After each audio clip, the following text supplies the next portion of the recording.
live stream, updating, and you are live. What is going on, everybody? RogersBase here with my live reaction to One Piece manga chapter 1095. Very excited to read this one. I know the leaks came out for this like on Wednesday, which is crazy. Normally, you know, I know like sometimes the chapters will come out really early and things will get spoiled early or whatever, but I was dodging spoilers left and right all week. I'm happy to be here now. One Piece 1095. This one is titled Better Off Dead in This World, which is kind of a sad title for a chapter, but either way, I am here for it. We got Buggy on the front with the little monkey guy.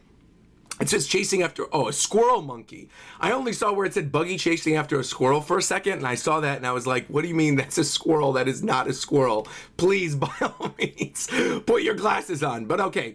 1095, Better Off Dead in This World. Buggy chasing after a squirrel monkey that stole his trademark nose. And obviously very self-explanatory. Buggy reaching after him. Very cute little thing. And all right, let's get right into this. 1095, continuing right where we left off with the stuff for Saturn. Perfect. Saint Saturn has disembarked. All units but Vice and Rear Admirals maintain distance from the island's center. Avert your eyes from his holy form. What? When did he come ashore? And how?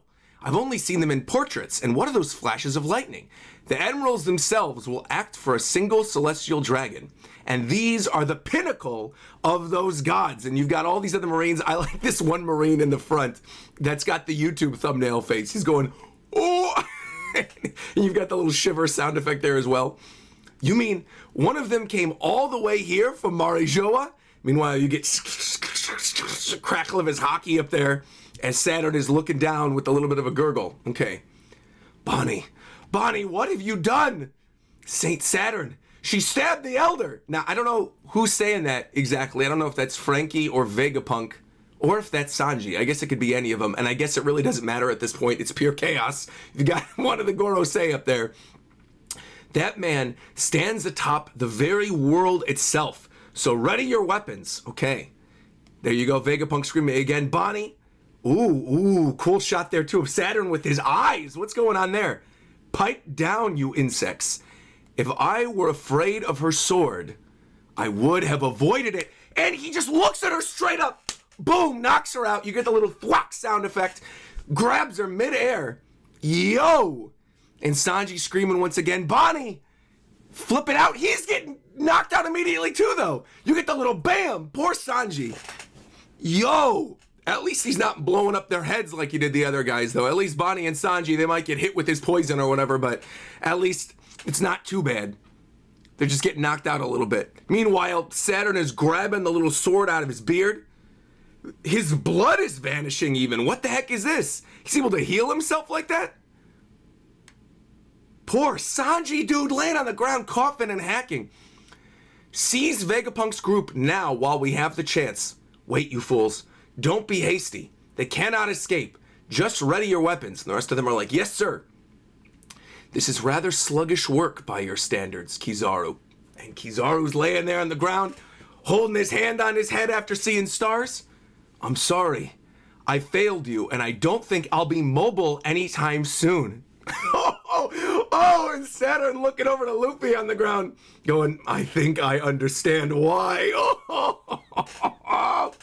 Okay, let us see. And right as he's about to stab him, obviously someone's got to swing in there. There's no way Luffy's about to get stabbed.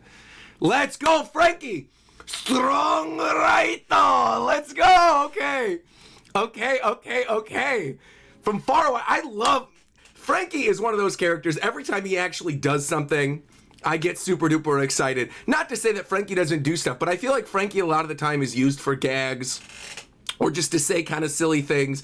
When he does stuff like this, when he steps in, when he's like full on member of the crew, Senior Pink versus Frankie style, like all this kind of stuff, I love to see this. Strong right, punch in the leg, you get down in the corner, blocking it, Luffy goes flying. Poor Frankie too, going, yow! holding down his fingers. Okay, I see. A pirate crew that actually cooperates. Oh, I like this. So even the guys who rule the world want our captain's head, huh? Yeah! Grabbing Luffy. Let's go, Frankie. Let's go. Straw Hat Luffy. Jewelry Bonnie. We failed to anticipate your presence here. But if your fate is strong enough to escape this desperate situation, I would very much like to see it. The way they're hyping this up, man. This is really good stuff. Okay. And you, Vegapunk, your betrayal is most disappointing, but your great service to our military is appreciated. So which of you should die first? Tell me from least to most painful. I want you to die with nothing but regret for your rebellion against the world government. The fact that Saturn is actually here saying this to the characters on the actual physical page in real time is bonkers to me still. Like, I'm not fully over the fact that this is the case now. This is truly wild. Truly. Let us see. Why is it that human beings feel the need to do what they are explicitly forbidden from doing? You got him just grabbing Bonnie once again. Sanji screaming, stop, stop. Poor Bonnie just screaming as well. Can anyone else move? At least Sanji's back up. No, I can't. It's like I'm being held down. If this is not science, then it must be devil fruit powers. Well, of course it is. Come on now. You know that, obviously, based on what we're seeing.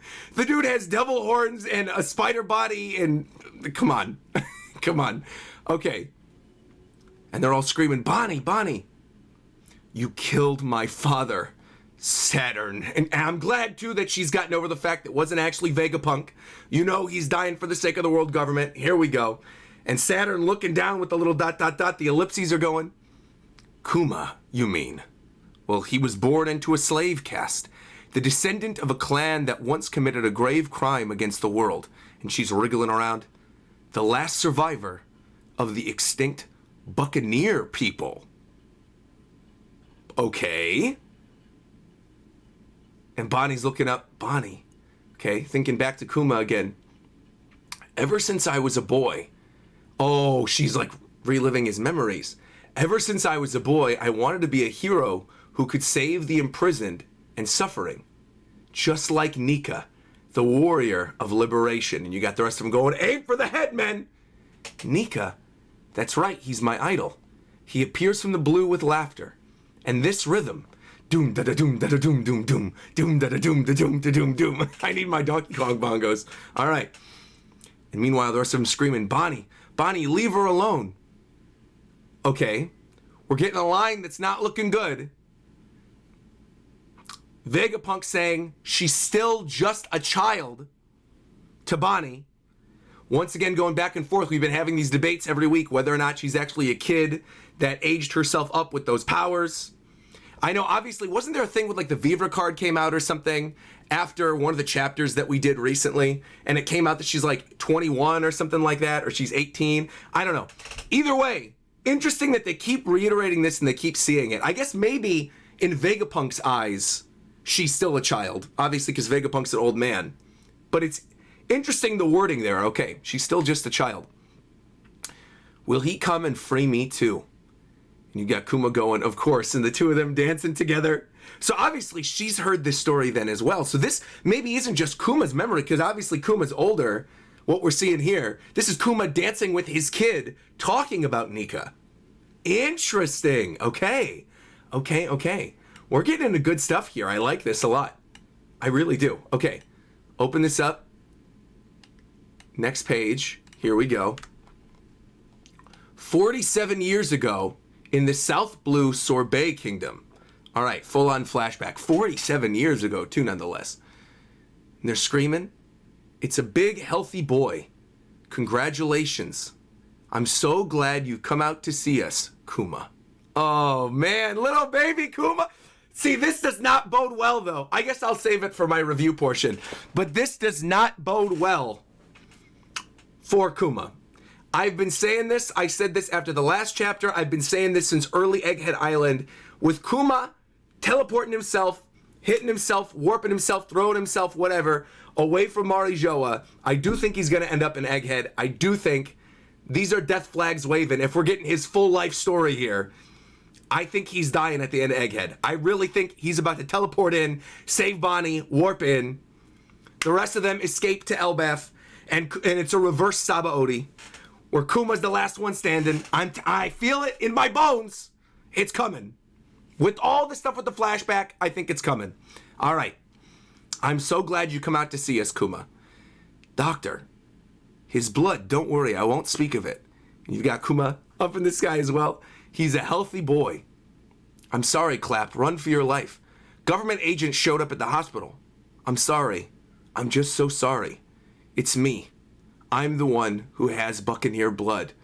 Oh, man. So right away, his dad sacrifices himself. My wife does not, though. Let her and let my son go free, please. Meanwhile, you got his mom there holding on to the new baby Kuma, who's already the size of a toddler.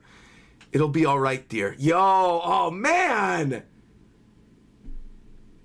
Oh, and Kuma! I've got a Buccaneer slave.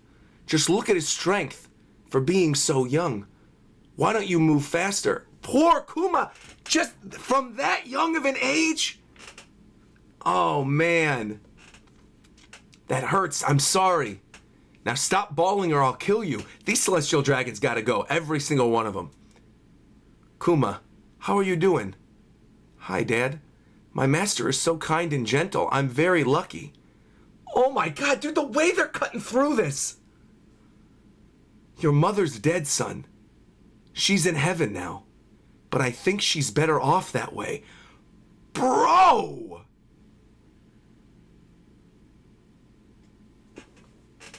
We're not even getting the full extent of this.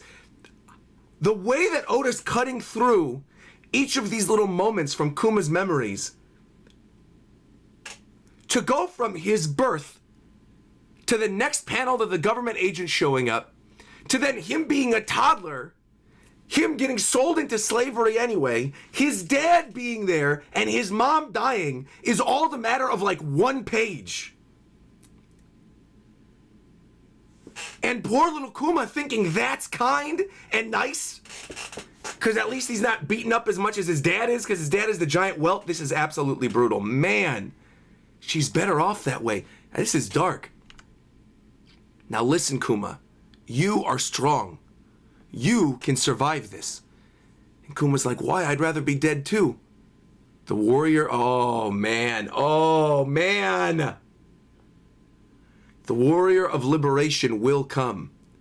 He'll show up and he'll save you. Who? The sun god Nika, a legendary warrior whose story is told throughout our Buccaneer heritage. One day he'll show up and take you out under the sun to the freedom of the sea. Nika is always smiling and laughing, and his rhythm brings laughter to the people. And you get doom da da doom da da doom doom doom doom da da doom da da doom doom doom. And he's laughing. Oh my gosh, dude. I have so much to say about this already, but I want to just keep reading the chapter. But the things they're writing in here and the through lines with major plot lines and things that will happen towards the end of the series, brilliant. Absolutely brilliant. Meanwhile, the Celestial Dragon is coming in, saying, pipe down. 38 years ago, the West Blue. So I'm assuming by this point, his father is dead. 38 years ago, West Blue. You have waited 3 long years, so now it's time again for our great sport. The native hunting competition. What? Oh! Oh! We're getting God Valley! This is God Valley! Our arena this time shall be the unaffiliated land of God Valley. I look down!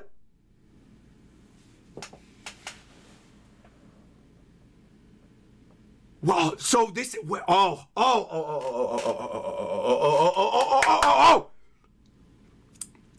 Our arena this time shall be the unaffiliated land of God Valley. This place, which has the audacity to name itself the Valley of the God, possesses ample natural resources. We will hold our customary manhunt here and claim this island for the world government. Oh, no, never mind. Wait, time out. Wait a minute. Time out. Full time out. We are seeing God Valley as part of Kuma's flashback. How much of this will potentially lead into the incident? Because I am wondering, with where we are in the story right now, the fact that we're already in the final saga,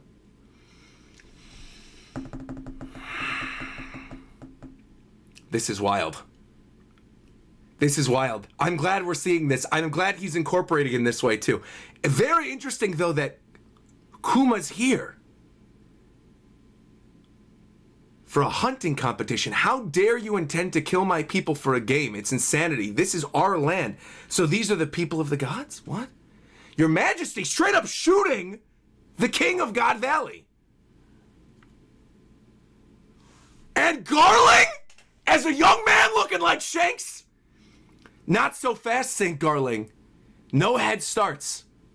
He's already struck down the king of the natives. Heavy favorite St. Garling will start with negative 10,000 points, so he's got a handicap in this Hunger Games type thing. The handicap will make for better competition. Holy Knight St. Figarland Garling. In addition to the rabbit natives, we have a selection of problem slaves and criminals to hunt. Okay, interesting. They've caught the escaped child, sir. The Buccaneer boy. There's Saturn? Damn. Damn you for running away. Also interesting, this is 38 years ago. Notice Saturn still looks like an old man. There's a lot of stuff going on here. There's a lot being thrown at me. Damn you for running away. They're going to hold all 10 of us responsible for you. If you escape, they'll kill every last one of us. Ivankov. Yeehaw! Hold it right there. You must be the grand prize, the Buccaneer. No wonder you're so big. You've got giant's blood, I hear. So I'm assuming this is when the revolutionaries start to come together again a little bit then? If we've got Ivankov and Kuma and Ginny? Slave girl Ginny. My bro is pretty big too, huh? Only my face. Hee-haw! Shut up. Look at all those gloomy, miserable faces. I choose life. What about you? Slave Emporio Ivankov, Slave Ginny, to be continued. One Piece manga chapter 1095 end.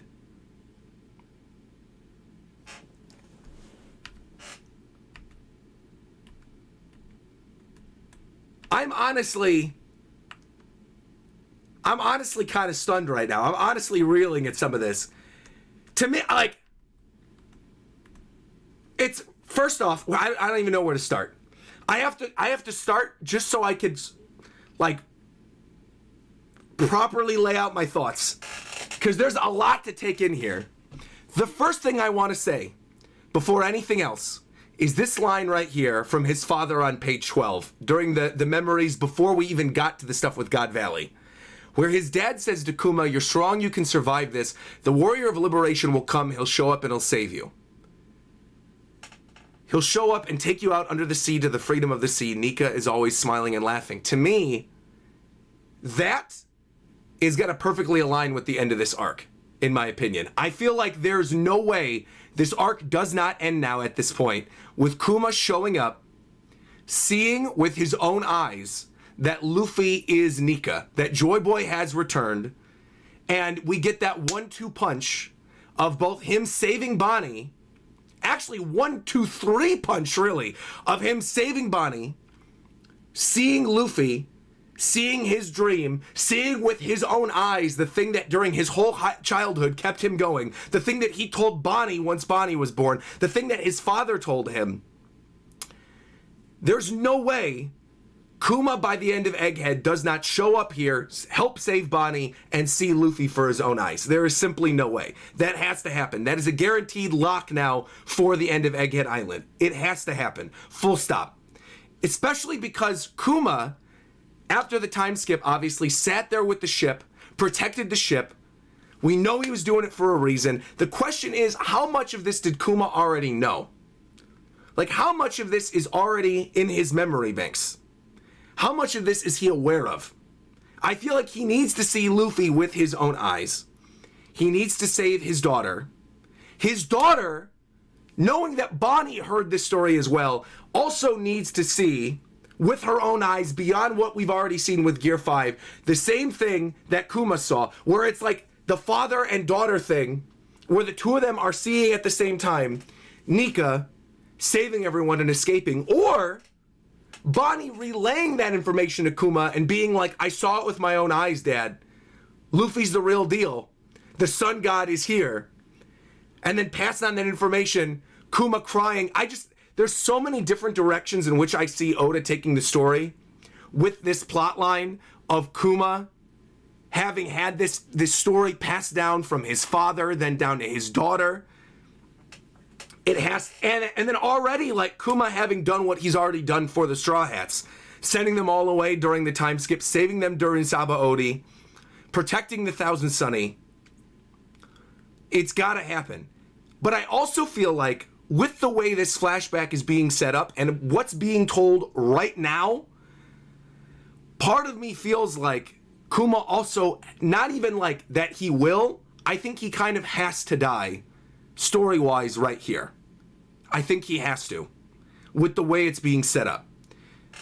Because to me, and I feel like Kuma is a character that the Death Flags have been waving for a very, very long time. And I think we're now at the part in the story in the final saga where I don't think Oda is afraid to kill anybody off anymore.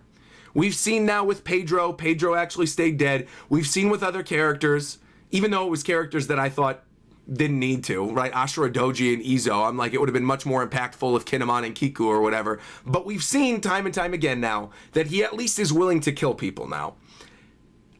I think, really, this whole thing as well, with his dad on page 12, where he says he'll show up and take you out under the sun to the freedom of the sea, ties in line with that SBS from years ago regarding his fruit, regarding the pawpaw fruit, and the number theory, and how every member of the Straw Hat crew has a number from 1 to 10 in their devil fruit power. Hito Hito, Gomu Gomu, Yomi Yomi, Hana Hana.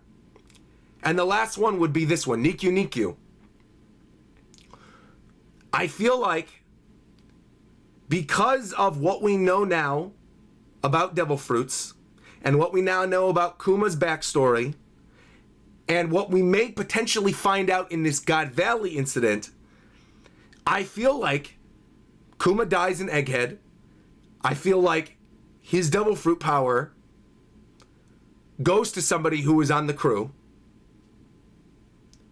And that is where we continue the story afterwards. Whether that is Vivi, who gets the pawpaw fruit like a lot of us have speculated, whether it's somebody else, I'm not really too sure. This is absolutely wild, though. And I really, really, really, really appreciate that we're seeing so much of this. I think, on one hand, the way that the flashback is laid out, where we're not getting like the full story of exactly what happened throughout his entire life, part of me is almost like, I wish I would have seen some of this. But the other part of me is like, considering all the characters that we still have left and we have to know the backstories for, and how this is going to tie into other things in the story moving forward, I also understand why he laid it out the way that he did. This is brilliant. This is a really, really brilliant chapter. And then to go from that into the stuff with God Valley and this native hunting competition and this Hunger Games type thing, and that Figar Land is there being the one to hunt him down, but then that you've also got young Kuma, young Ginny, young Ivankov.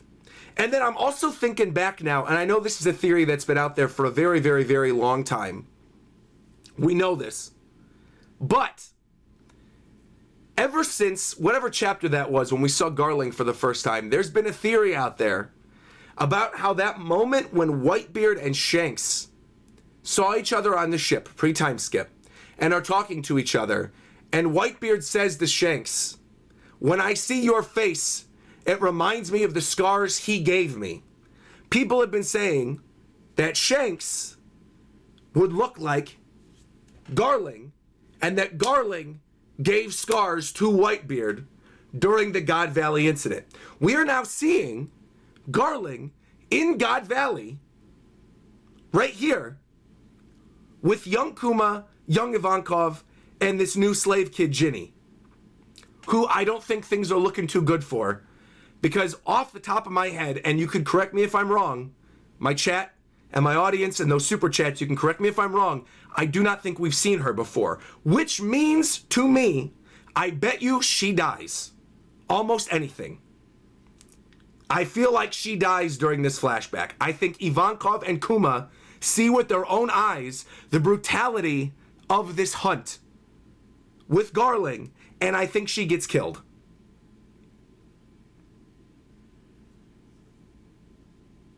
Or maybe not. Maybe she doesn't get killed. Maybe she doesn't die here. Maybe that's Bonnie's mom. Reminds me of the first time we saw Bonnie, where she's eaten. Maybe that's Bonnie's mom. Maybe Ginny is Bonnie's mother, and we're witnessing them escaping God Valley together. There's a lot of stuff. I honestly, the story could go in a bunch of different directions, and this to me is extremely exciting that they're setting it up here and tying God Valley into it. Because again, I said this in I did this in a TikTok, and I did this in a short a little while ago, and people were yelling at me being like, no, there's going to be way more flashbacks, like there's going to be way more storylines than what you're saying. I said that I think in terms of actual major arcs from here on out, now that we are in the final saga, I said the beginning of Final Saga is Egghead, and then we get Elbath, we get Final War, we get Laugh Tale, right? Because Oda's now said that when we get to the One Piece, that is the end of the story. Which leads me to believe Final War must happen in some capacity in the lead up to Laugh Tale, is my guess. So where does God Valley fit in all that? And I had mentioned that God Valley as a flashback could come in at any point. When I said that, I did not think that meant God Valley as a flashback what happened during like one of the next chapters. The fact that it's happening here is incredibly exciting stuff. And also another thing that I want to bring up, just in terms of an immediate thing that I noticed that we talked about previously, but I think is important to bring up here, Saturn. Saturn on page 14 is the same age and looks the same in this flashback 38 years ago that he does right now. Which then, thinking back to Bonnie's Devil Fruit, thinking back to all those things they said about Bonnie way back in the day, all the theories that people were talking about when Akainu said, I know who you are. Now that we know Bonnie is Kuma's daughter, now that we know this stuff about Kuma, now that we know this about God Valley, I am almost wondering if the previous user of Bonnie's fruit potentially awakened the power to keep them the same age forever. Or if this goes back to that theory from a while ago regarding the immortality surgery. The only thing against the immortality surgery thing for me is you can only do the immortality surgery to one person once, right? Like if you have Law's Devil Fruit power, you have to give up your own life to make someone immortal. So I still feel like someone could have done that for Emu, but I'm also wondering if maybe, considering how warped and tied into the story Kuma and Bonnie are right now to the stuff with Saturn and to God Valley, I'm almost wondering if the previous owner of Bonnie's fruit is the one that kept them the same age. And if this is all maybe even going to come to play in the next couple chapters with this flashback. I don't know. This is truly a wild chapter. Really a wild chapter. Excellent stuff. This is a 10 out of 10 right here. Just in terms of setup for the story, surprises. I really did not expect in a million years God Valley to be here. When I turned on my camera this morning, this is not what I thought we were going to get. I thought where we are right now, this is also a long chapter. Now that I'm looking at this, the flashback doesn't even start till page 10. We have tons of other stuff right here in this chapter with Saturn and with the Marines and with him knocking out Sanji, knocking out Bonnie. If your fate is strong enough to escape this desperate situation, I would very much like to see it. The only thing I'm thinking is that maybe the Gorosei are not human, is the only other thing. Like maybe the Gorosei are literal devils. And that maybe this isn't a devil fruit power. And maybe they are literally yokai. Which would be insane. But then again, this is One Piece. I'm just looking at all these pages and I'm seeing the stuff that he's doing. I feel like that's one of the only other explanations that I could get other than like an age fruit. Is something like maybe he's not human. Maybe he is literally a devil. Because he says a line on page 8. Right here on page 8. He says, why is it that human beings feel the need to do what they are explicitly forbidden from doing? The way he's talking about them. And his healing power as well. Your great service to our military is appreciated. This whole line from Saturn, too, about the which of you should die first. Like, maybe he's not. Maybe it isn't something tied to the age fruit. Maybe he literally is a devil. Or some type of otherworldly being. Especially the way that he's teleporting around with the pentagrams that we saw in the previous chapter. I don't know, man. But that line I do think is very important on page 8, where he says, why is it that human beings feel the need to do what they are explicitly forbidden from doing? That line, I think, almost tells us everything. This is really, really wild stuff. All right. I feel like I could sit here and speculate, but I almost feel like I've been reading already for 30 minutes and talking by myself for 30 minutes, and I see we are so backed up with super chats and theories, and we haven't even seen the thumbnail yet. I want to jump to the thumbnail reveal real quick. I want to see what James did for the thumbnail this week, and I want to deep dive into some of these theories, because I see you guys donating and sending a lot of different things, and I want to read all this stuff out, because there's a lot of stuff here that I think could maybe directly touch into what I was saying earlier. So real quick, I want to go on over here. Let's go to the reaction page. Let's look at what James did for the thumbnail. And James did young Kuma. Okay, we're seeing young Kuma smiling, looking up with the sun god jumping in the sky. And James also left, he left notes this week too, saying, I've honestly never cared too much for Kuma. He's a cool dude, but now I am more excited to learn more about him. I really did enjoy this chapter, and I'm sad that there's a break. I didn't even see that there was a break, so I'm literally finding out that there was a break from James in his in his little notes right now, saying sad there's a break, but also poor Bonnie, James. Signed James. That is a great thumbnail, by the way. Really, really nice work. I love the lighting that he did on young Kuma's face with Nika in the sky. Really, really beautiful stuff. Also, I love that he left a lot of room, because I'm going to tell you guys right now, a little bit of inside baseball. I'm going to A/B test my thumbnails this week. One, you guys may see the thumbnail with me and my face in it alongside this. And the other one, you may see the little page turn emote that I've used on some of the thumbnails. But I'm A/B testing to see what people like more. So we'll see. And this is a perfect one to test it with. James did a great job this week. Thank you very much, James. Greatly appreciate it. Well done. Well done. Also, shout out to all the members in chat today. Holy mackerel. A lot of new members joining, lots of donations, lots of theories. All right, let's get right into this. Great work, James. Great work. I'm going to keep this on screen right here. I think this looks good. I'll take the notes off. I'll maybe move the image over a little bit. But I'm going to keep this on screen like this. I think this looks really, really nice. All right.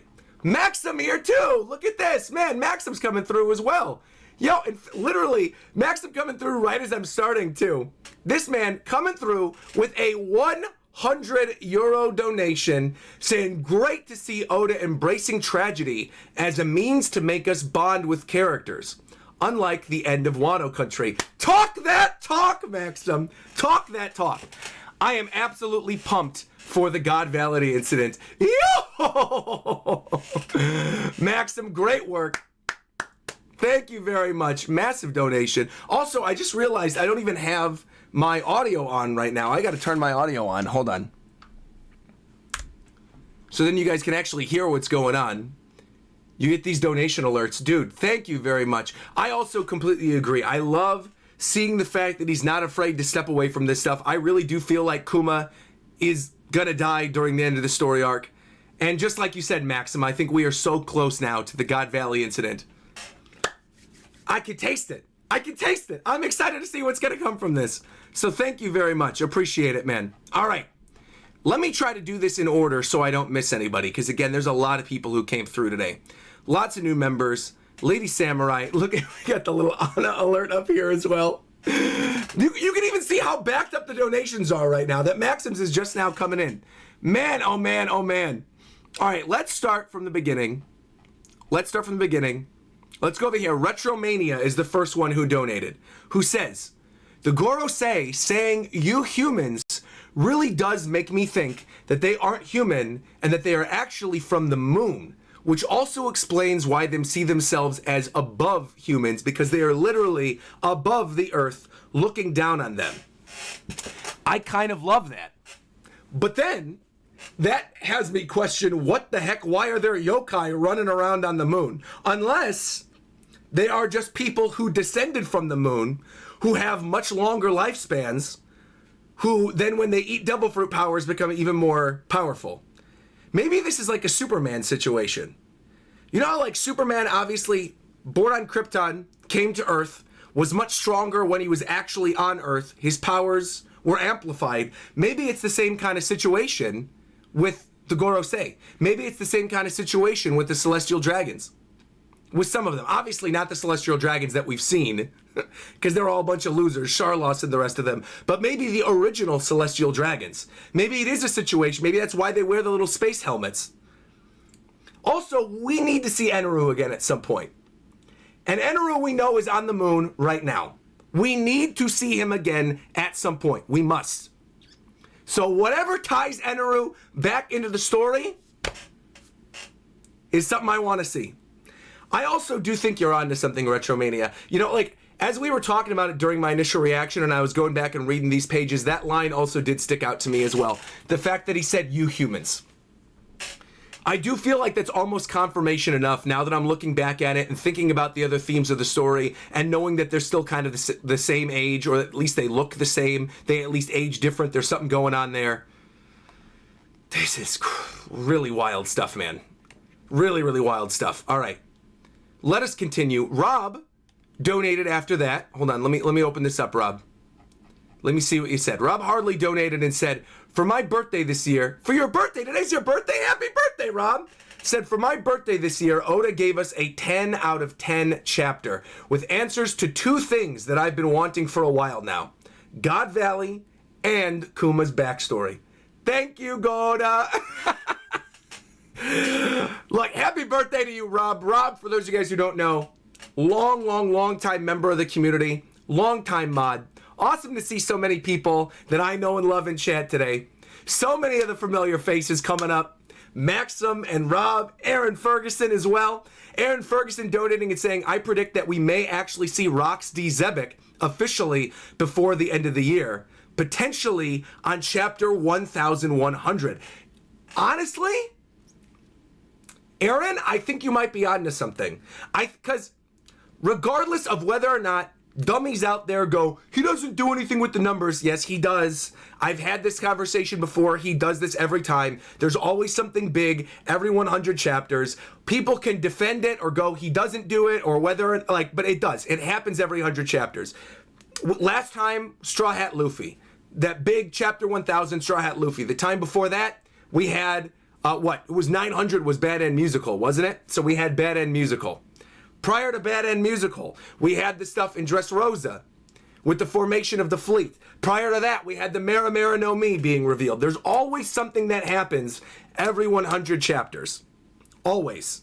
He's always leading up to something. To the point that sometimes it's the detriment of the story. This is like the end of Whole Cake Island. It was to the detriment of the story. Here, right now, where we are, there's plenty of things he could flesh out. There's a lot we could see. We could be in God Valley for the next 5 chapters. I actually kind of love the idea that maybe Zebek is the chapter 1100 reveal. I think that would be great. I think you're on to something, Aaron. Let's see if anyone else agrees. Tevsauce donated and said, I hate to see my boy Sanji getting waxed like this, but Saturn is the real deal. I really don't think they can beat him. I'm right there with you. I think they're going to escape. I completely agree. Again, reverse Sabaody. Kuma arrives, sends them all to safety, sends them to Elbaf, stands his ground, gets killed by Saturn. His memories leak to the rest of the world from Punk Records. We've talked about this. I think we even mentioned this on my last chapter reaction where we talked about how, how they mentioned that this arc is going to be an O'Hara level incident and how O'Hara, obviously, all the information was burned. Now we are here with Punk Records on Egghead. Kuma's memories go out to the rest of the world. They find out the truth about what the Celestial Dragons did. They find out the truth about God Valley. They find out all his memories. This all leaks. All hell breaks loose. That's honestly what I think is happening here. I really do. I think Kuma really is the key to this arc. He really is. His actual physical death, the true Kuma finally actually dying, his memories going out to the world, potentially even maybe something in there with like an Order 66 type thing with Vegapunk, like one final little last minute thing, or something where like if Kuma actually died, that there'd be a failsafe and that it alerts Punk Records and then this stuff leaks.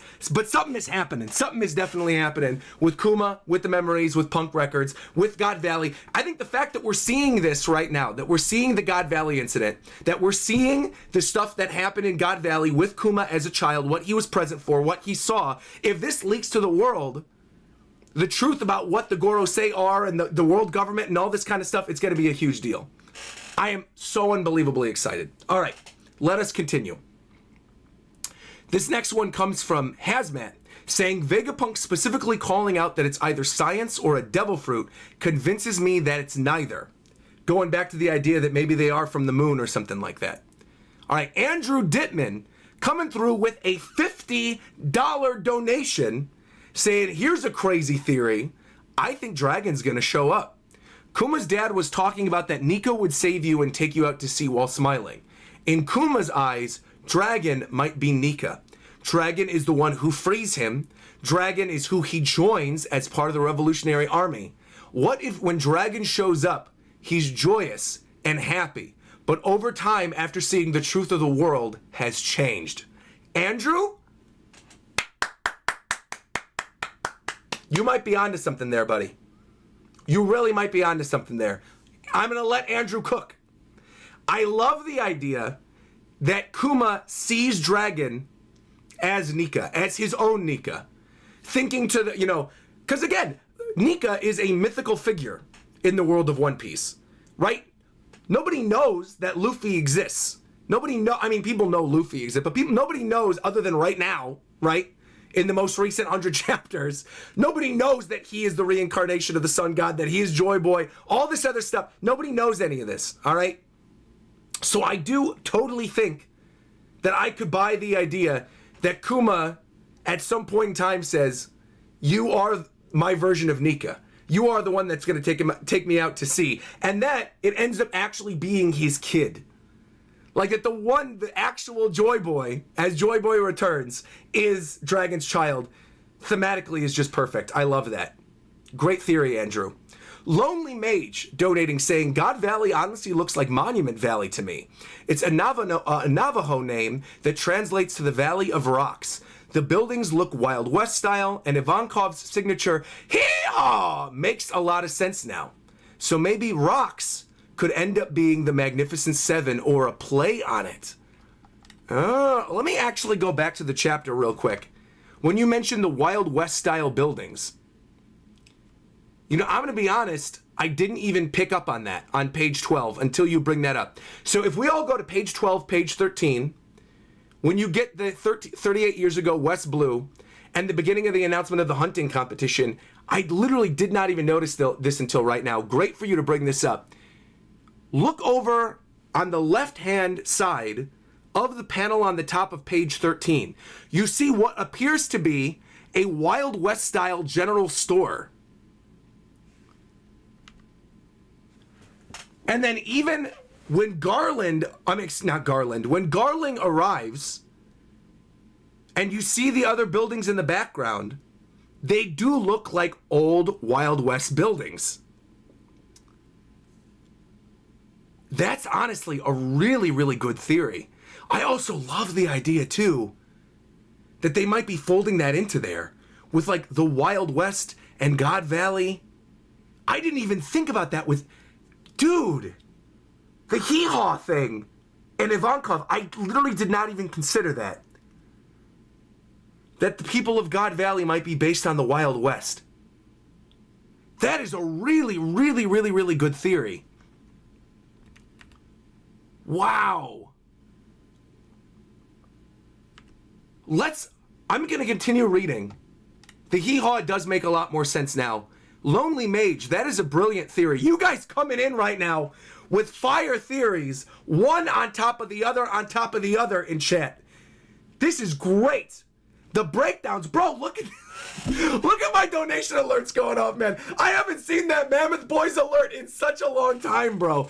Wow. This is, I'm truly like, there's a lot to think about here. I also love the idea that Rox and the Magnificent Seven and the play on, because Oda loves his movies, he loves his old films. The idea that God Valley would be like a Western, it would be based on the Wild West, and the Navajo Valley of the Rocks. Like, hold on, I'm typing this in real quick. Give me a sec, chat. I mean, this is like absurdly good.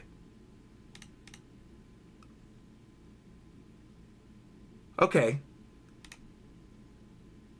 Monument Valley, Wikipedia, on the Colorado Plateau. Okay. Located in northeastern Arizona along the Utah-Arizona state line, the valley is considered sacred by the Navajo Nation, the Native American people whose reservation it lies. It's been featured in many forms of media since the 1930s.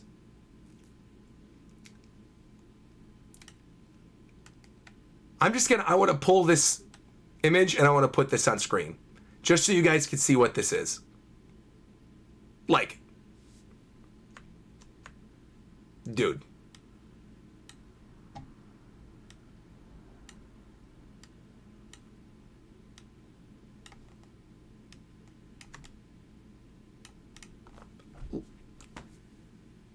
Like, what? You might be cooking. Honestly, Lonely Mage, you might be cooking. There might be something going on there. I really, the more that I talk about this and the more that I'm seeing people talking in my chat and bringing this idea up, I feel like I think you might have hit on it.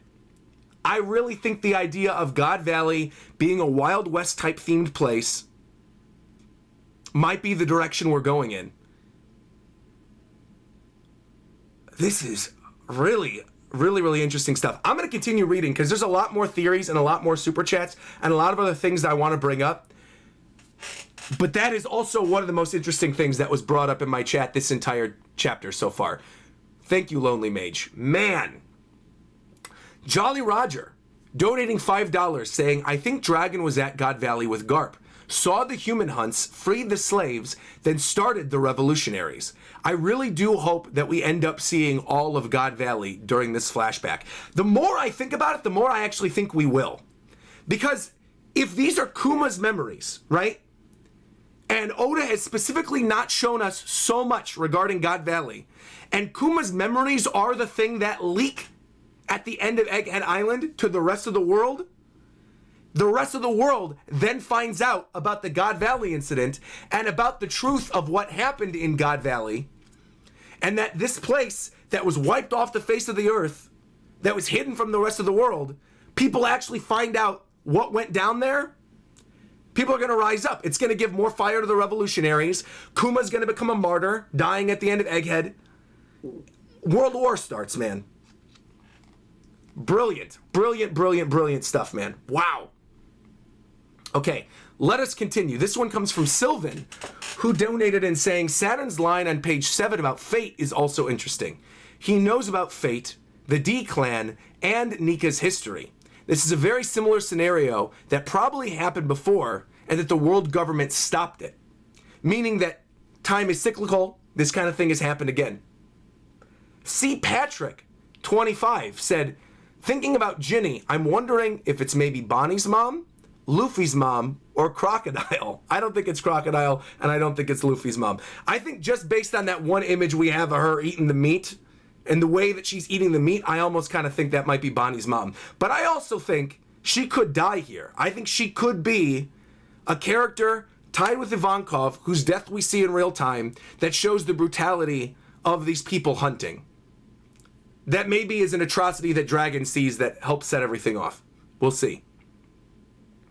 Based on the timeline, Dragon could definitely be here as a Marine and then start the Revolutionary Army. That's the other thing. I do think, you know, we don't know, because obviously Garp is this hero of the Marines. We don't know what caused Dragon to defect. We don't know the full truth behind what went down with Dragon. But if Dragon witnesses firsthand the atrocities of God Valley, that could be enough for him to start the revolutionaries. Definitely.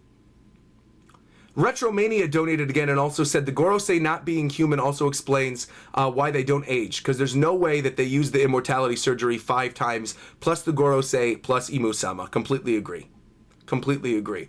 And Frankie in the chat also says most likely Ginny is Bonnie's mom. Bringing that up once again. Bo Pons donated and said, did you see the invisible fire telekinesis around the crew when they're held down by Saturn? And also notice the devil fruit boxes as prizes during the flashback. I did not notice that. Wait a minute. Oh! Is that what those are? Are those meant to be devil fruit boxes? I just assumed they were treasures. On page 13, that potentially one of the rewards for the native hunting competition are devil fruit powers. That could be kind of interesting. I think I would need to know more, but I do think devil fruits would make sense. Also, looking back to that invisible fire that you guys mentioned holding everybody down, I just assumed that was hockey. But that could be something else. Because you see the lightning coming off of it. You even see the zap effects as well, too. I just can't get over, man. Saturn single-handedly knocking out Sanji, knocking out Bonnie, knocking out all these Marines. Honestly, Frankie put in the work this chapter. With the strong right and grabbing Luffy, there's brilliant stuff here. This chapter is just phenomenal, man. I'm looking back. Every single panel, the more I dive more into this and see things that are there, drawn on the page. God. Oda's killing it with this. Honestly, Egghead is just phenomenal, phenomenal story arc. Absolutely phenomenal. Okay, let us continue. This next one comes from Joker's Fallen One, who donates $20 and says, the truth of God Valley is definitely incoming. I am excited to see the Rocks pirates and go in line with what Aaron said earlier, that Rocks' face would hopefully show up. And maybe we'll end up seeing why Teach was looking for a specific fruit as well. This incident could mean so many things, and as you stated earlier, could be what turned Dragon into a revolutionary. I'm glad you bring up that thing with Blackbeard as well, too. Could Blackbeard have been present during this? I don't know. I don't know. I do think it would be interesting if that gets set up. We know Shanks is but a child with the God Valley incident. Actually, wait a minute. Wait a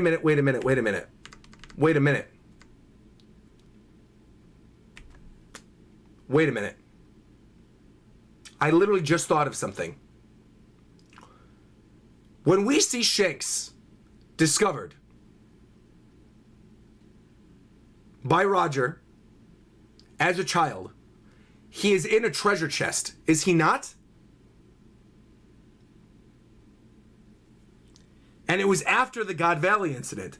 You've got these treasure chests right in the very beginning of this hunting competition. Could there be some type of situation in which Garling's child is maybe in one of the treasure boxes? Or that Garling hides him because of what's about to go down in God Valley? And that he hides him in the treasure chest, and then Roger and the rest of them see him,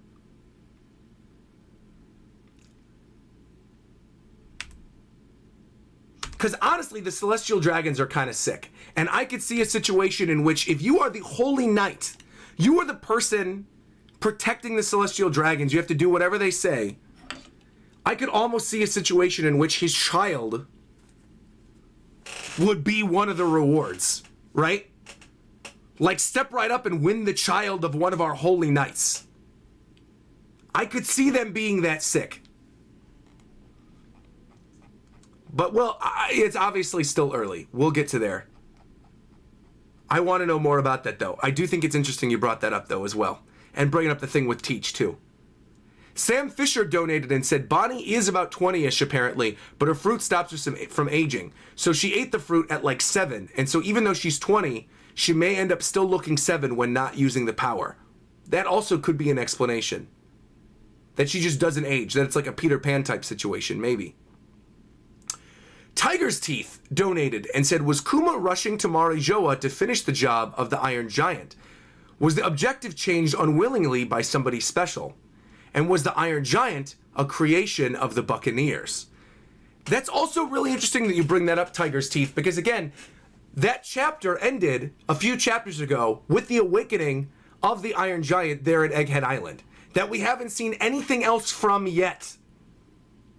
I am also wondering if maybe the activation of that robot ties into their escape at the end of Egghead Island, right? If that maybe somehow, some way, that robot helps Kuma stave off Saturn, or maybe the robot itself helps stave off Saturn, and Kuma paws everybody to safety, and then finally tanks the final attack. It could be.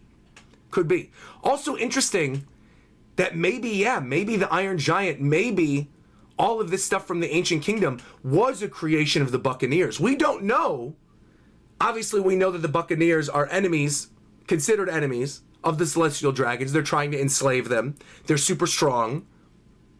Maybe they are. Maybe they are the people that created the Iron Giant. That's not a bad theory. I kind of like that. Man. Sam Fisher donated twice and said, Ginny isn't Bonnie's mom, I don't think, but rather Ginny will die. Oh, this is interesting. Ginny will die, and that Bonnie is a clone of Ginny, who's only made 5 or 10 years ago for Kuma in exchange for being turned into a living weapon. That is why Vegapunk keeps calling her a child or a kid. Okay. You're cooking a little. The question is, does Ginny have pink hair? It's an interesting theory. That is a very interesting theory. And we're, obviously we know this stuff about clones regarding Stussy. We saw that earlier in the chapter. I mean, early during the story arc. I said during the chapter, but during the story arc. That could also be tied into it. All these things being brought up. The Wild West God Valley thing, and Kuma and the Buccaneers potentially creating the Iron Giants, and Ginny now maybe being a clone. There is so much here, man. Man, oh man, oh man, oh man. Ashby, 1922, donated and said, you know what, I'm actually changing my opinion on Kiku and Usopp. Maybe Usopp saved them. Maybe Oda knows that, but Usopp was a hero and saved them. Elbaf. Wait. Axby, I'm going to read your donation again. I changed my opinion about Kiku, Kinemon, and Usopp. They should be dead, but Usopp saved them. Oda knows that, but Usopp was a hero and saved them, and maybe that will tie into Elbaf.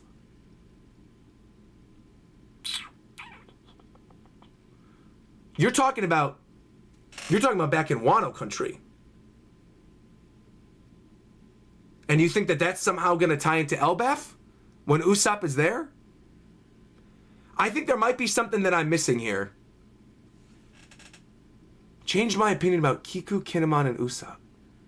They should be dead, but Usopp saved them. Okay, so in agreement with me that I think they should have died way back when. Oda knows that, but Usopp was a hero and saved them.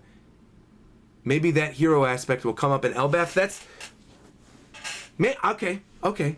I'm going to move on because I don't know how that connects to the chapter, but maybe that will play into Usopp's heroics in the story once we get to Elbaf. Maybe. Hunter donated and said, Whitebeard's talking to Roger when he wanted Odin. His chest had no scars, so it can't be Garling at God Valley. By the way, Kuma is the best. Give him a seraphim body, please. Shout out to Hunter. Also, that's interesting that you bring that up. So it couldn't have been Garling at God Valley who gave him scars. Okay. Well, Whitebeard had a lot of scars, though. He might give him a little, I don't know, he might give him a little scar on his arm or something that we haven't seen. But I do think it's interesting, that thing that he brought up relating to seeing Shanks' face and then thinking back to the scars. I don't know. Brandon Olea donated and said, Roger, amazing chapter. Do you think we're going to get more information on Kuma's race when we get to Elbaf? And will that tie into Big Mom's origin and Joy Boys as well? Now that I could see potentially happening in Elbaf, considering we know we still need to find out more about when Big Mom was there and the resolution of what happened when Big Mom was present at Elbaf and killed the original heads of Elbaf. Do I think it would tie into Joy Boy's story? Absolutely. I think if the Buccaneers are this ancient race that was, you know, obviously seen and being enslaved by the Celestial Dragons, yeah, I absolutely think that will tie into the story in some way. I do think we can end up getting more information, especially considering the fact that Big Mom's whole thing is she wants people from every race to sit down and have a tea party together. So yeah, I could definitely see us getting more information there.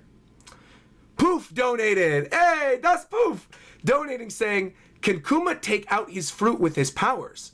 That could be a way to give it to one of the Straw Hats if he sends them away. I do kind of love the idea that, yeah, I guess the Pawpaw fruit can take things from people's bodies, right? The essence of things from people's bodies. Who's to say that maybe the Pawpaw fruit's awakening isn't literally removing the powers of the Pawpaw fruit from his body and then sending it off as well? That's actually a great idea, Poof. That I didn't even really consider that, but that could also be a way in which he sends his fruit off to the Straw Hats or sends his powers to somebody. I love that idea. Or he could just go, you know what? Whoop, take the body, boop, teleport it, boop, send it off to Vivi, and there we go. If he removes it, maybe he'll put it in one of Nami's tangerines on the ship, bringing it all the way back to my old carrot theory, man. There we go. There we go. Taking out his power and putting it on the tangerine tree on the ship. It's all coming together. I love that. I love that. Good, good, good, good, good. Bubba Mac, by the way, donated and said, I got through my surgery without any problems. I'm glad I could be here to react with you live. Love you and love your live streams, Roger. Hey, congratulations. I'm glad your surgery went well, Bubba. Massive shout out to Bubba in the chat. Give me those Nakama emotes to all my members who are watching right now on YouTube Live. Send those Nakama emotes to Bubba Mac's way. Very happy to hear that your surgery went well. Awesome. I ate your potato donated and said, my super goofy theory goes back to what somebody else mentioned, that maybe Ginny is a young Croco boy. Hey, anything is possible at this point.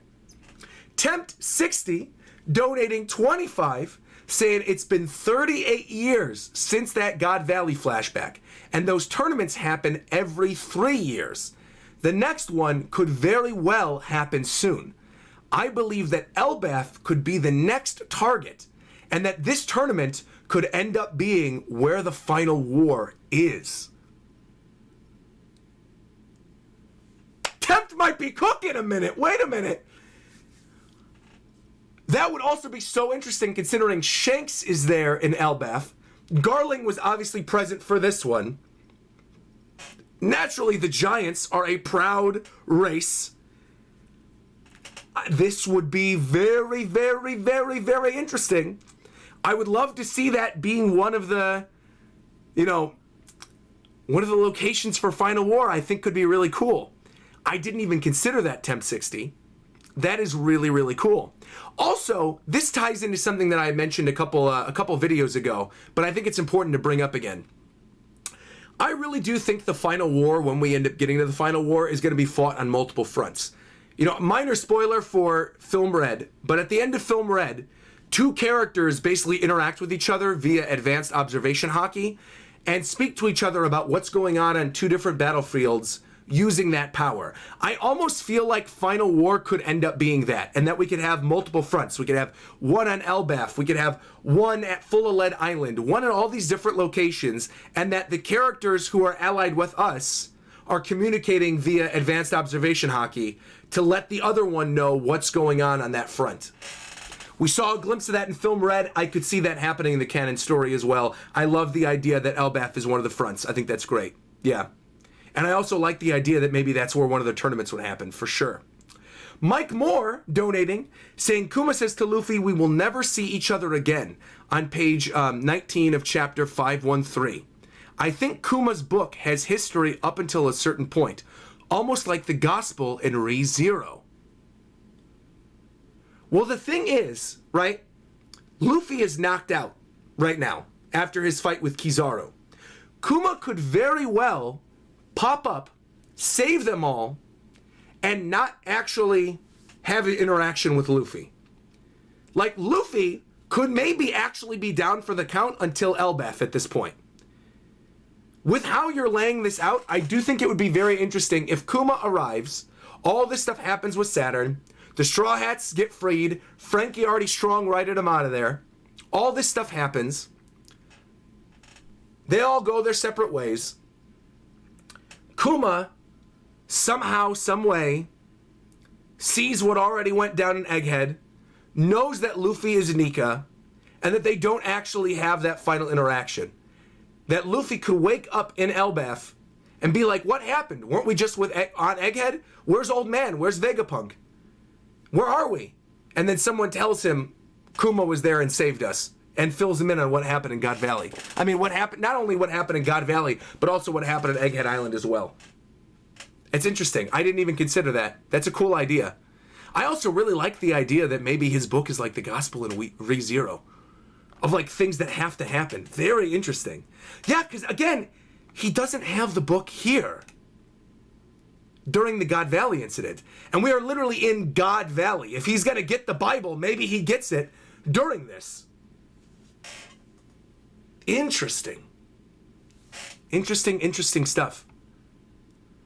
Peter donated and said, I also ask if you look at the panel right before God Valley, you'll see the treasure chests with the prizes in them. I actually think that maybe the Devil Fruit prizes are Kuma and Ivankov's, and that this is where they steal their fruits. That would also be interesting if maybe the Pawpaw fruit is here and Ivankov's Hormone fruit is here. They steal it during the incident and get their powers. I kind of like that idea too. I don't hate that. That maybe those were some of the prizes. I don't hate that at all. David Rosso donated and said one of Oda's first one-shots was also a Wild West story. Even the king's wife, I presume, is dressed in that fashion of the old Wild West. Let's look at this real quick. You're correct, she is. Now, he isn't really, but she definitely is. She's got the little old Wild West hat and the little flower on it. I also, going back to that last donation as well, relating to Kuma's Devil Fruit power, that could also be how they escape from God Valley. Is he might get the Pawpaw fruit here and then teleport them all away. Maybe. Kuma's fruit is perfect for escape. I agree. Interesting. By the way, one more side note. This comes from David as well. The split in the mountain. Could that have maybe been caused by a big sword? Maybe the sword on Onigashima. That would also be interesting. I assumed it was like a natural rock formation, but that would be super interesting if the split happened via the great sword in Onigashima. That, by the way, we never saw anything happen with. I thought for sure by the end of Wano Country, Kid was going to remove that sword and use that sword or something, and nothing ever happened with it. Interesting that you bring that up. We have so many more donations still to get through, and so many more theories. Holy mackerel. Let me see some of these. All right, this one comes from Eminem, who says, what if Zebek wanted a crew full of half-giants? That would have made 3 of the 4 Yonkos half-giants, and the one who isn't is the one associated with Elbaf. And he wanted Kuma, and that would explain why they're in God Valley. Potentially. But you're saying like that maybe he heard that Kuma was going to be there? Interesting. Interesting. Much ado is I think how I say her name. Much adoity says Gorosei are Imu's shadow soldiers, essentially former strong foes that he resurrected with the command, arise. Change my mind. Look, One Piece ain't solo leveling. I don't know about that. Also, would it be an L if Kuma dies, or if Kuma doesn't die? I don't necessarily think it would be an L. I don't. I think depending on what we end up seeing during this flashback, Oda could give a very good reason for Kuma remaining alive at the end of all of this. I just don't personally think he's going to be alive by the end of Egghead. I think there's too many strong story points aiming right at the potential death of Kuma. I think, though, we're at a situation in the story where if Oda keeps Kuma alive after all this, I truly believe there would be a story reason for it. Because there's too much working in the favor of him eventually dying. And again, if Kuma's memories are able to be sent off through Punk Records without his death, more power to him. You know what I mean? But I almost feel like Kuma's death has to be the linchpin to set all that stuff off with Punk Records. I think there's like an Order 66 type deal that like when Kuma eventually dies, the truth of his memories gets revealed to the world or something like that. So, we'll see. Messy Room Gaming donated and said, no regular celestial dragon has been within a devil fruit power, so maybe they are too holy to eat the devil fruits, and they collect them to give to the slaves and to the people that enter the competitions for entertainment, almost like Boa. It's also a really good point. Yeah, no celestial dragon has ever been seen with a devil fruit power. Even thinking to Shanks, right? If Shanks is a descendant of Garling, technically has celestial dragon blood, met with the Gorosei, his whole thing is he doesn't eat devil fruits, right? That his crew have super strong hockey and they don't eat devil fruits. Maybe there is something there. Or maybe the celestial dragons literally can't eat devil fruits. Maybe it's some type of... Well, no, wait. I thought of something. Wait a minute. A huge thing that goes against that. Doflamingo. Never mind. We have seen a celestial dragon. How could I even forget Doflamingo? Of course.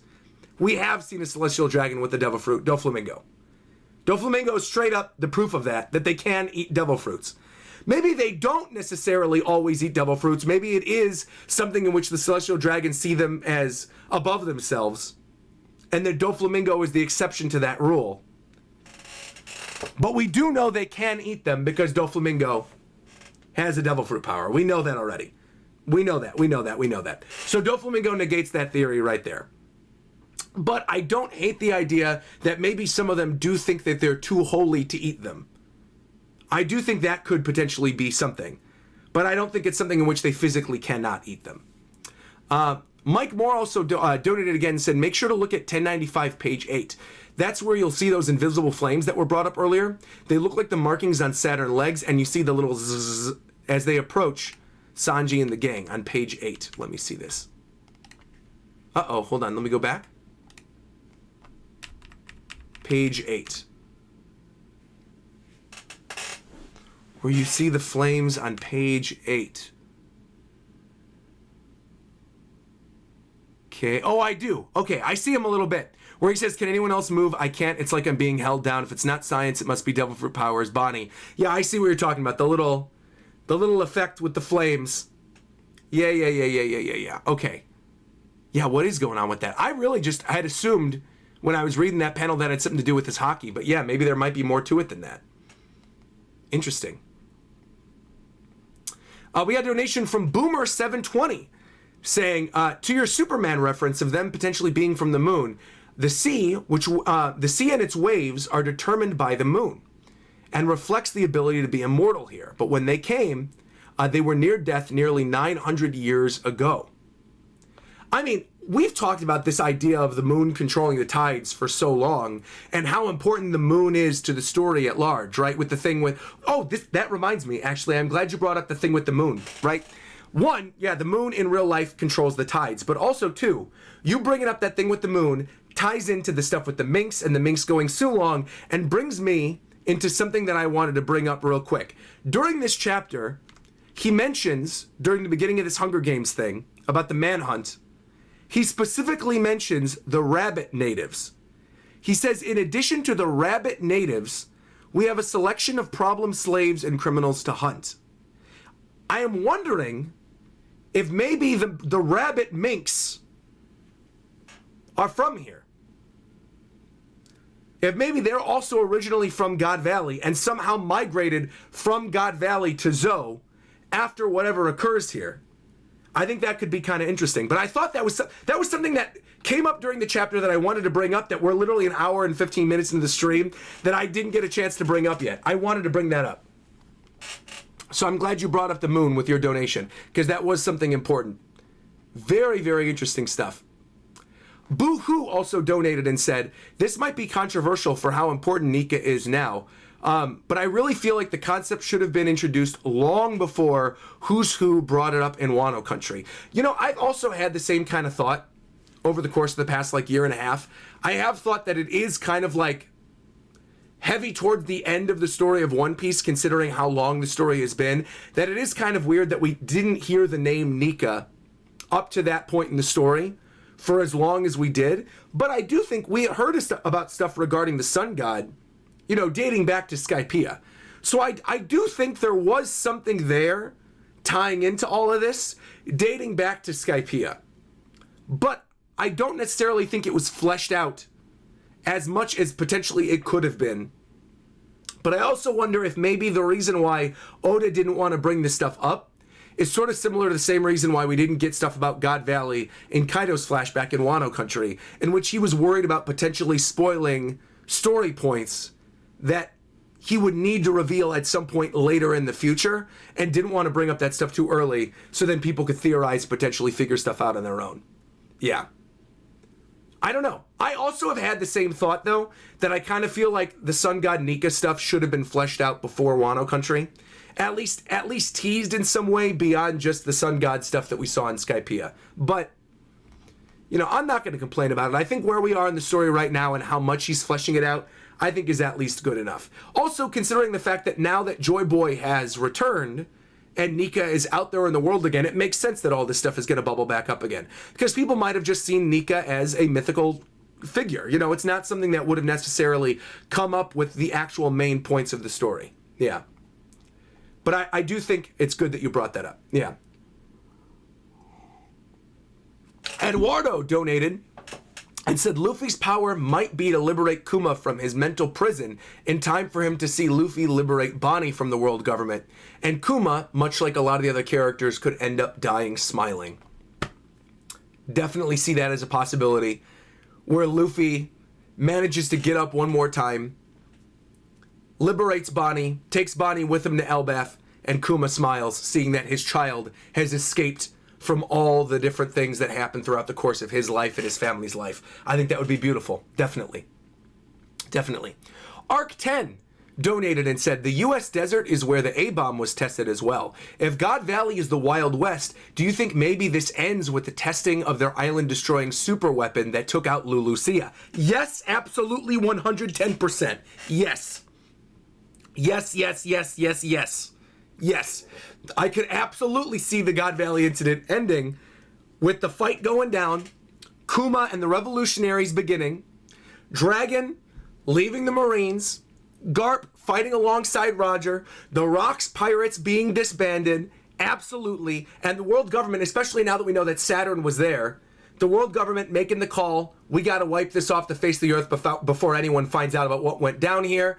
They nuke it, right? They drop the Uranus or whatever weapon that they used on Lulusia, the ancient weapon that they used on Lulusia. They wipe out God Valley, and they assume that now this entire story of God Valley has been wiped from the world. But little did they think that one day, Kuma, who's a young one who witnessed the whole thing, that his memories would be stored in a data bank in Punk Records and sent off to the rest of the world to then find out the truth about the incident. Yes, I absolutely think that is potentially how this ends, for sure. Yes, yes, yes, yes, yes, yes, that's how it's wiped out, for sure. Hunter donated and said, Jaguar D. Sol could end up being a Buccaneer with the cowboy hat as well. He's from the South Blue, Sorbet Kingdom, maybe. His green blood has the pawpaw flower. Wait, whoa. Time out. What? Let me read this. There's multiple weird little donations thrown in here. Hold on. I'm reading one of these. Hunter said, Jaguar D. Sol could be a buccaneer with a cowboy hat. That's one thing you're saying. From the South Blue Sorbet Kingdom, maybe. That maybe he's a giant with buccaneer blood. Maybe. Okay, that's one thing. Second theory that he brought up, that the green blood has the pawpaw fruit power. So the green blood that we saw during Egghead already. And the third thing that Hunter said is that maybe Frankie can use that power. Maybe. I don't see Frankie getting the pawpaw fruit though. Because Frankie time and time again throughout the course of the story said he does not want a devil fruit power. Frankie was literally offered Ace's fruit and said no. So I feel like Frankie is the one character that I don't necessarily see getting it unless Kuma arrives and forcibly gives it to Frankie, then maybe. With Frankie carrying on the idea of being like this cyborg, this experiment, all this stuff with Vegapunk, maybe. But I don't see him willingly eating Kuma's fruit unless it's something in which Kuma's too weak to send them out, and Kuma extracts the power and then gives it to Frankie, and then Frankie touches everybody and sends them off. Maybe. I could see that. Because I could see a situation in which Frankie, even though he doesn't want to eat the devil fruit power, has to do it as a means to escaping Egghead Island. Like that he has to have the power. He doesn't want it, but he has to take it because Kuma's too weak. Maybe. I could definitely see that as an option. Yeah. The Shepherd donated and said, Roger, this is my first time. I absolutely love your streams, man. The flashback, I think, is going to showcase Rox and then Roger and Garp with the young Marine Dragon under Garp, which leads to the Revolutionary Dragon storyline. I think Dragon storyline, I think the stuff with the Revolutionaries, now seeing Kuma and Ivankov here with God Valley, this is all being connected, for sure. I don't see a situation in which this doesn't get connected now. It's got to happen. The Shepherd donates and say, in present day, Kuma arrives and sees Nika and regains his memories and sends everyone to safety and self-destructs on Saturn on the island. I also see self-destruction being another way that he can get out of this, right? That maybe via self-destruction, he, manages to stave off Saturn and some of the other Marines that are there. I could absolutely see that happening as well, for sure. There's a lot of different ways in which I could see Kuma dying, but Mike Moore donated and said, wait, hold on really quickly. Sorry, I just almost missed a bunch of these. Mike Moore said, Roger, when is the membership goal? RogersBase membership reverie. I absolutely need to know. This chapter got me hyped for it, and I have 50 subs waiting, says Mike Moore. Look, Mike, I'll pull it up on stream right now. We could set this up. Mike, for those of you who don't know what Mike's talking about, essentially, I'm talking about putting together, as one of the member goals for this year, a members reverie, in which all the members go on Discord. We have a full members call, and we basically have a reverie, like a 10-hour stream in which I pull in members who want to speak, and they share their theories, and we go over predictions and things like that. I said that would end up being a member goal for the year. I haven't even actually put that goal on the stream yet, but I could put that together right now. The only thing is I don't know, and I can't pull up how many people have already become members during this stream.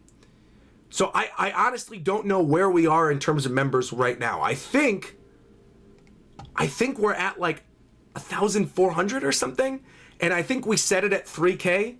We could definitely do that. Hold on.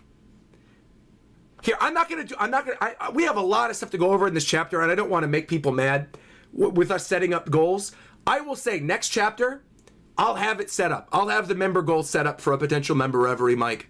I'll have it set up, but I don't have it set up just now, and I don't want to take the opportunity during the stream to set it up. Maybe we'll do like a member drive or something later in the month. Maybe we'll do that. Maybe we'll do like a member drive for Halloween or something like that, and then get people to the reverie goal. Maybe we'll do that. I'm glad you brought that up though, Mike. But I just don't want to set it up in the middle of the stream. But I appreciate everybody's support, and I appreciate everybody becoming members. This is really, really awesome. Thank you very much. All right, we have a lot more super chats to get through though still. So hold on, excuse me. Let's get to here. Axby donated again and said, I'm not sure if this has also been said as well, but we now know the names of the 3 races that Big Mom never got. The Giants, the Lunarians, and the Buccaneers. Also, do you think there's a likelihood of Saturn's death during this? You know, I mean, that would be another O'Hara level thing. If a Gorosei is killed during this egghead incident, that would definitely send shockwaves through the rest of the world. But what could possibly kill Saturn at this point? Saturn is shown to have crazy healing abilities, knocking out Sanji, knocking out Bonnie, just by looking at them.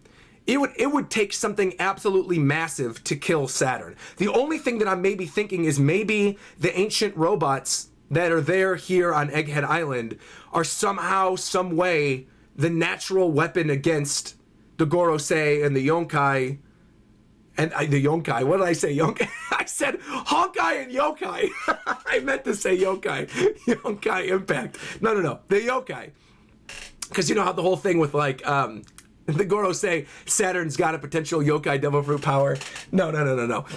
I do wonder if maybe there is something there with the ancient weapons that are in Egghead that maybe when they activate, they could take out Saturn. Maybe. But I feel like at this point, it would take a lot to kill Saturn. So I'm not necessarily sure. Yeah. Joker's Fallen One also super chatted and said, earlier you talked about the reveal for 1100. Well, what if we got a face reveal not only for rocks like Aaron said earlier, but also Emu? To explain, Kuma is in the Iron Giant. He body switches with him, and Kuma attempts to go kill Emu. Now that could be really cool. I didn't even consider the fact that maybe Kuma could extract his soul with the Paw Fruit and put it into something else. Kuma extracting his soul with the Paw Fruit into a vessel like the weapon that is there on Egghead could be very interesting. That giant robot really does throw everything into a tizzy. There's a lot of stuff that can happen there with that giant robot. Absolutely. Interesting stuff. I didn't even consider the idea that he's doing that. That would certainly be something.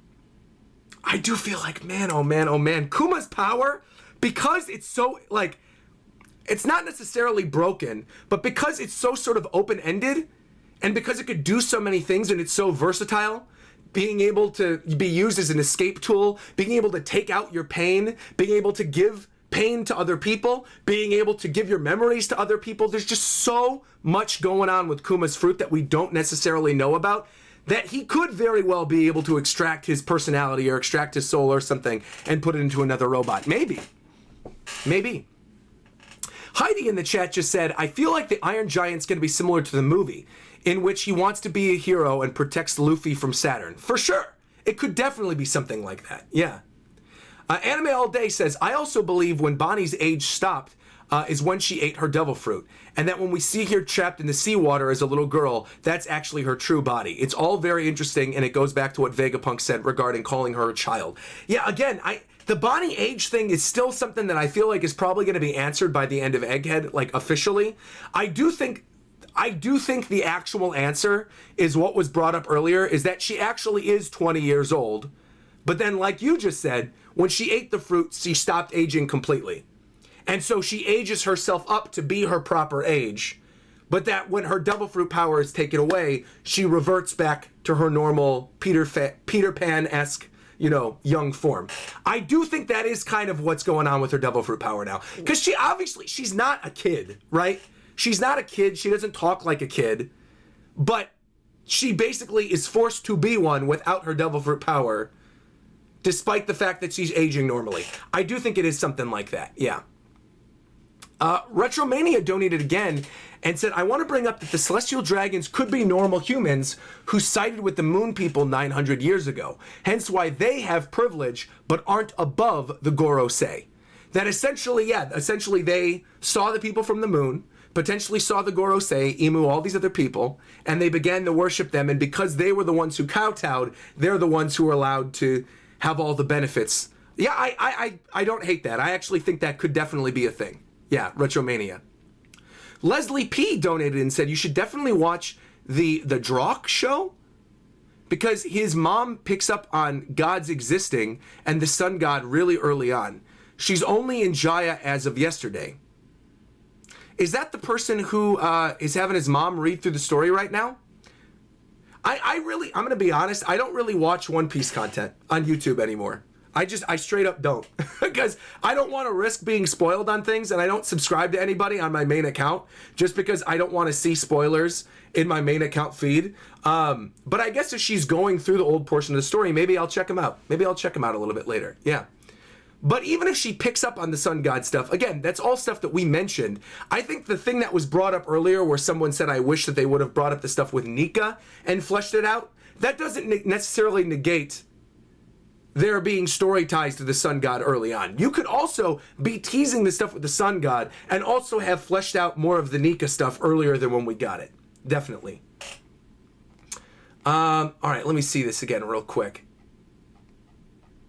Let me see. What was the other one? I'm seeing that I missed one from Stefan Dog earlier. I'm trying to find this super chat. I don't know why it got missed, but let me read this because I think this is the last one before I end up reading more stuff in the chat. Hold on. I want to make sure that I get everybody's super chats in here. Maybe there was like a blocked word or something and I wasn't able to see it.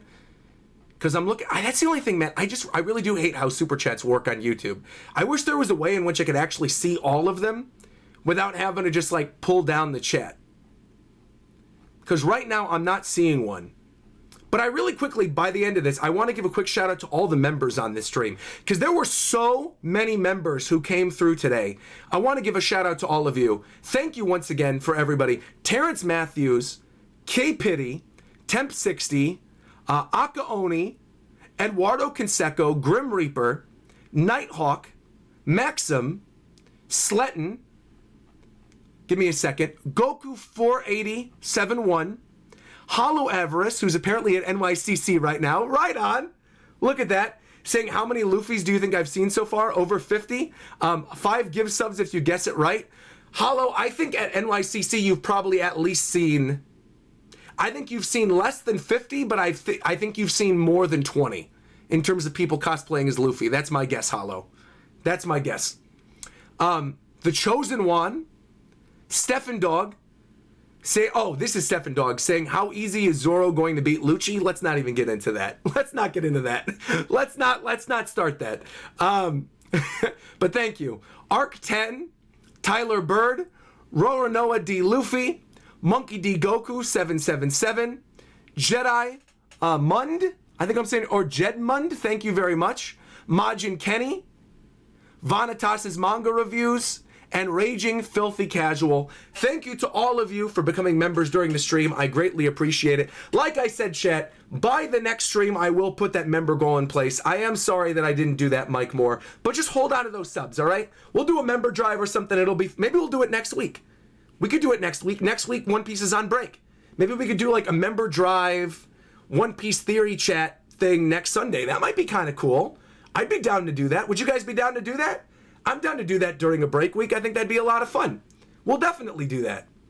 Let's lock it in. That's what we're doing. Next Sunday, lock it in. We'll do a member drive. That'll also be good because obviously next Friday, Super Mario Wonder comes out. I'm going to be streaming that nonstop on Twitch. I'm going to be streaming Mario Wonder on Friday and on Saturday and uploading videos, and I'm going to need a little break from Mario. So I do feel like that'll be a great way to change things up.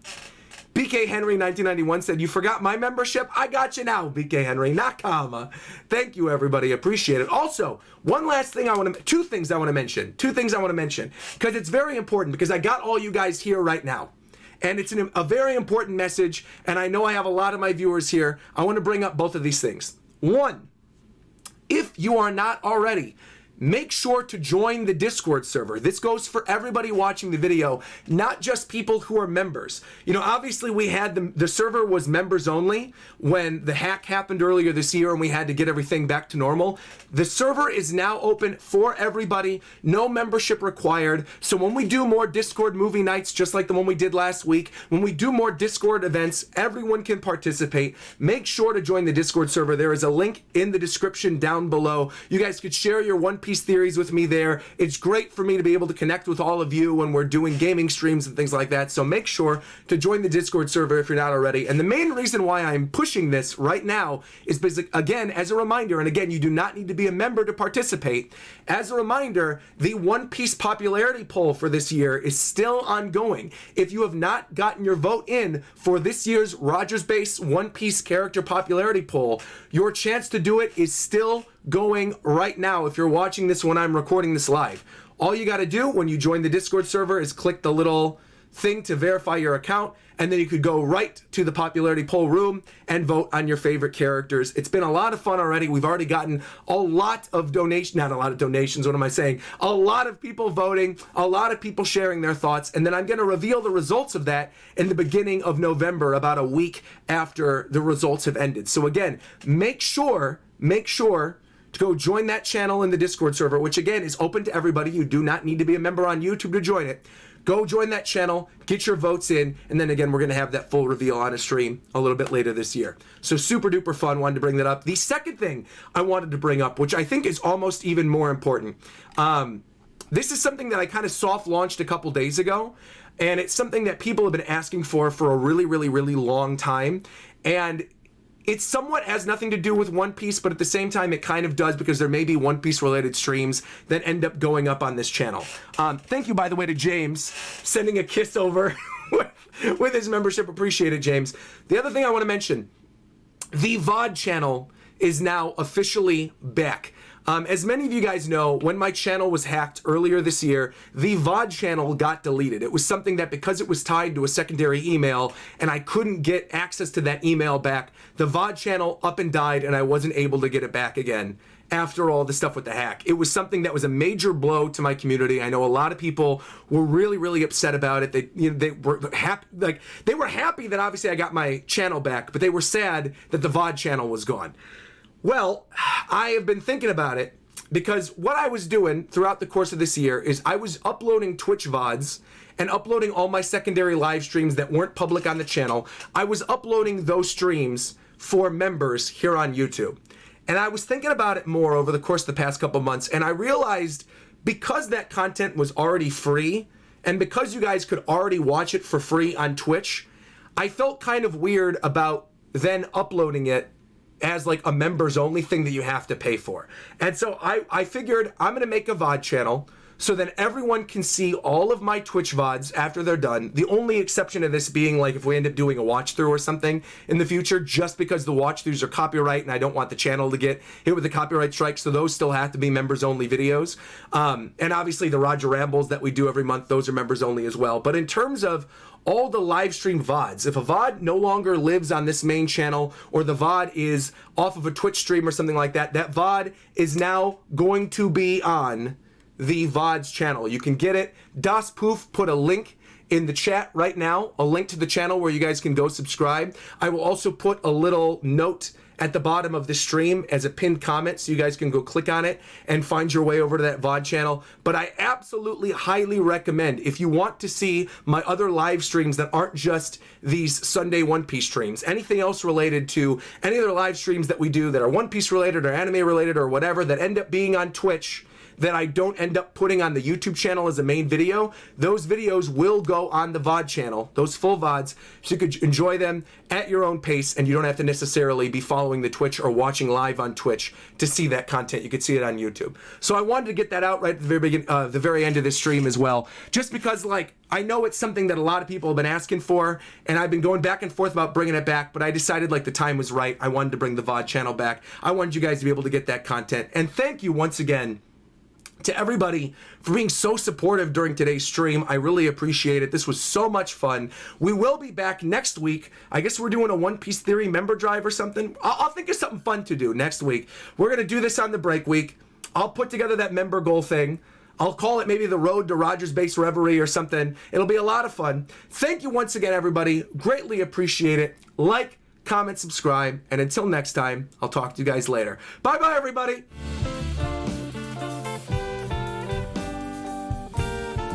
Amazing stream, everyone. I love you guys.